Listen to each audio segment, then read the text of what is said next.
Good morning, good evening, good afternoon, and welcome back to my channel. Or welcome to my channel if you're new here. Oh my goodness. Today I've got a very special video for you, and it includes dogs. Who doesn't love a good doggo? Yes, welcome. If you're new here, my name is mhara.starling. I'm a Welsh folk witch. I'm originally from Ynys Môn, the Isle of Anglesey. I'm a first language Welsh speaker, a Celtic polytheist, and all round I just love Welsh folklore and magic, and so I share the magic of Wales here on my channel. So if that interests you, stick around. The internet has been all a buzz lately with this strange concept that has to do with Wales. It's nice to see Wales in the spotlight sometimes. I say the internet, it's mostly just witchy Facebook groups and groups to do with folklore and such. There's a meme that has been resurfaced lately. I know it's not new because I've seen this before. The meme in question talks about the fact that corgis were once upon a time the fairy steeds. Legend says that Welsh fairies and elves used to ride corgis into battle. They used to also keep the corgis in very much the same way that mortals use horses. This legend is a legend that is adorable and awesome. But is it true? Many of these memes and posts that you'll see on social media will claim that this is an ancient form of legend. That ancient fairy legend states that corgis were the fairy steeds of Wales. Today we're going to dive into the intricate realm of corgis and whether or not they actually played an active part in fairy folklore of Wales. Are corgis and fairies related? Stick around and find out. First and foremost, let's dig into the area that this folklore comes from and also what exactly this folklore focuses on. This charming piece of folklore stems from a region of Wales known as Pembrokeshire. Pembrokeshire is a beautiful place, and it is also home to the breed of dog known as the Pembroke Welsh Corgi. It was here in Pembrokeshire that Pembroke Welsh Corgis were first brought into existence, I suppose. Pembroke Welsh Corgis were originally bred to be cattle-herding dogs. They were so small that they couldn't really be kicked by the cattle, and so they were used to herd the cattle for the farmers. As a dog breed, they're very agreeable and they're very adorable. They're also the preferred breed of Queen Liz across the border, you know, Queen of England. Now, the legend states that these dogs, these gorgeous little dogs here, corgis, are the steeds of fairies, and that fairies worked with these dogs exactly as humans work with horses. But is this true? Well, it is said that you can still see where the fairies placed the saddles on the corgis' backs. There are still remnants of the old fairy faith there. But is it actually old fairy faith? Even Wikipedia states that this piece of folklore is ancient and based on ancient lore of Wales. So let's do a little bit of an exploration, because I decided after reading a few of these memes and being sent them by a lot of you, thank you for sending them over to me, I made the decision to just dig deep into it and see exactly where this legend originates from. What's interesting is I'm slightly what one might call a little bit of a folklore nerd. Here's a few of my books on Welsh fairy folklore.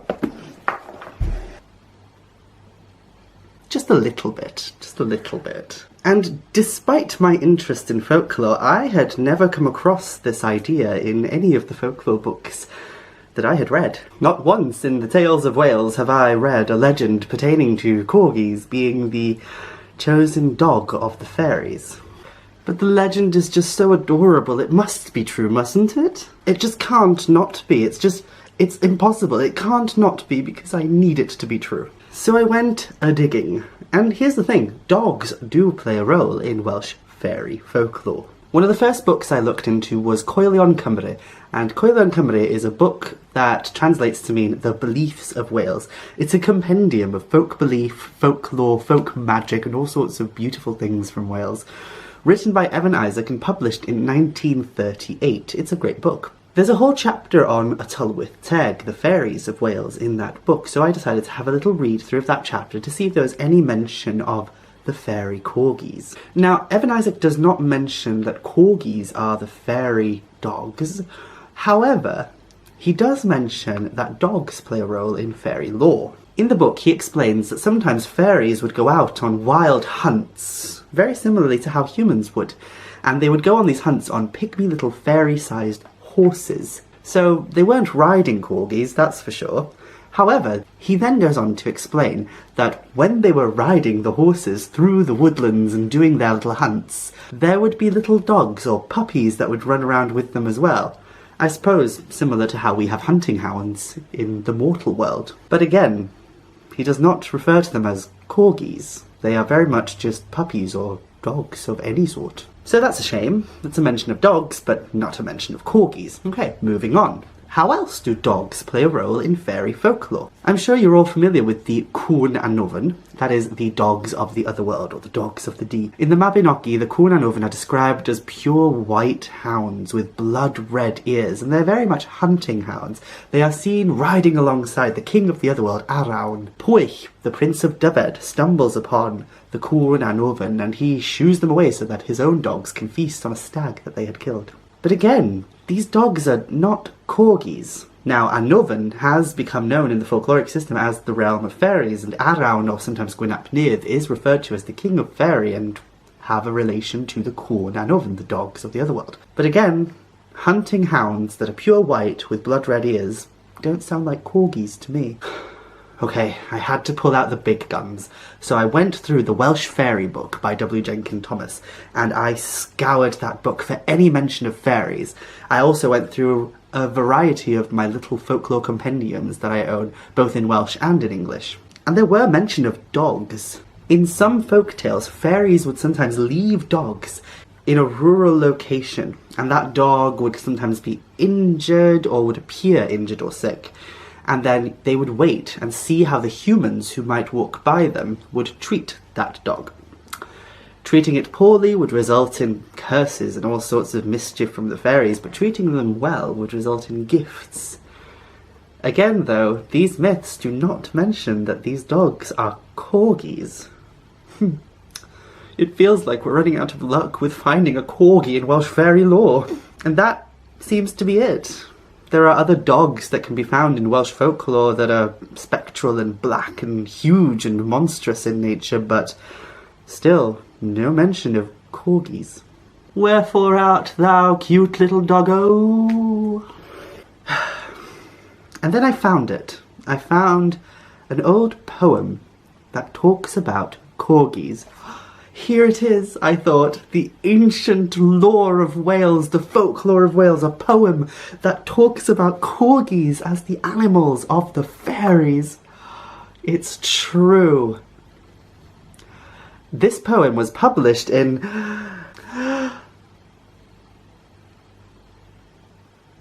I not write it down? 1946. So not quite ancient. Oh. The oldest source I could find talking about corgis as the fairy dogs comes from a poem from 1946.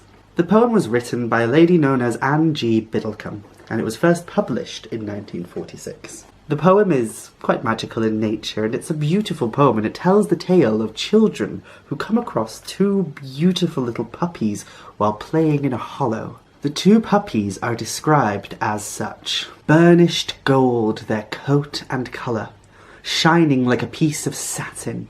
Short and straight and thick their forelegs, and their heads were like foxes, but their eyes were kind and gentle. Long of body were these dwarf dogs, and without a tail behind them. The poem is literally called Corgi Fantasy, so she's definitely talking about corgis, and it very much acts as an origin story for where the corgis come from. In the poem, the children take the puppies home, and upon finding them, the men of the region that they live in get quite excited and explain to the children that these little dogs are gifts from the fair folk. The men explain that fairies are very fond of these sweet-tempered little dogs, and indeed, they bred them themselves.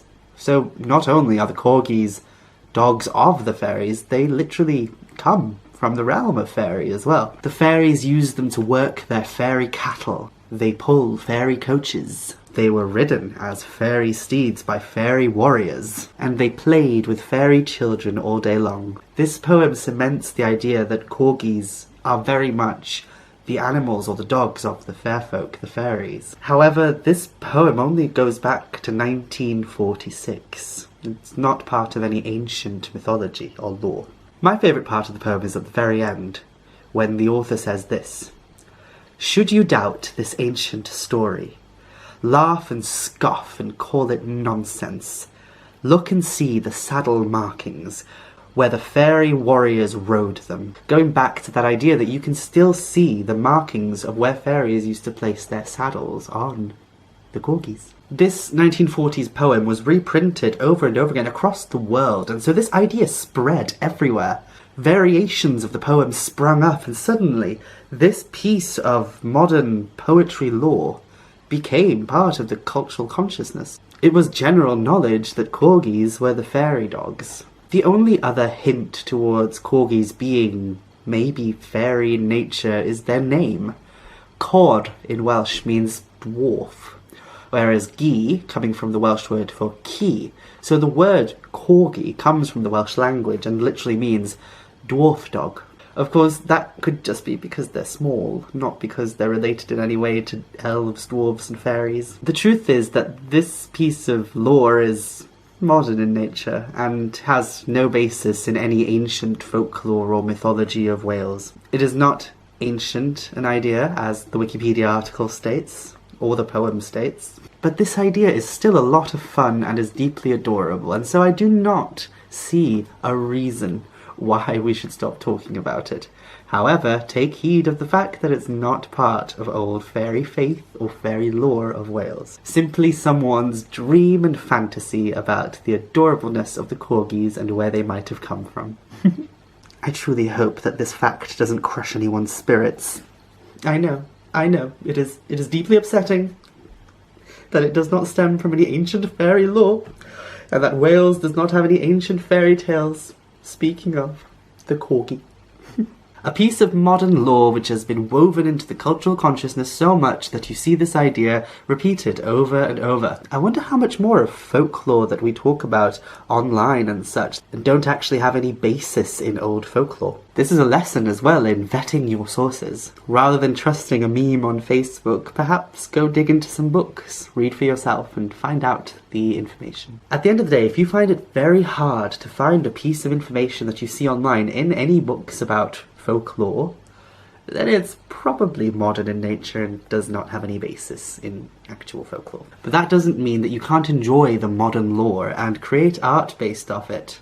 I mean, this has been part of the culture of places such as Pembrokeshire now since the 40s, the 1940s. It's been a while since the 1940s, and so this has become part of the integral nature of the folkloric landscape of that region. I'm not saying that it's valid as true folklore, but it's certainly an idea that has stuck onto the cultural consciousness, and it's a fun one. So let me know what you think about this topic in the comments below. Are you sad and disgruntled that corgis might not actually be the fairy steeds? I am. Is there another piece of folklore that comes from a modern day ideology that you find frustrating that there's no actual ancient basis to it and people talk about it as if there is? I'd love to hear it. Once again, thank you so much for watching. I'll catch you next time where we'll be talking about more of the magic and wonder of Wales. I hope you enjoyed this video. If you did, click the like button below, subscribe to my channel, and if you'd like to support me further, I also have a Patreon page and you can follow me across all other social medias. Over on my Patreon, I post exclusive content that only my patrons get access to, and all my patrons get access to an exclusive Facebook group where I speak to them one-to-one. If that interests you, then click the link down below to join my Patreon. Thank you so much for watching, and I'll see you next time. Bye!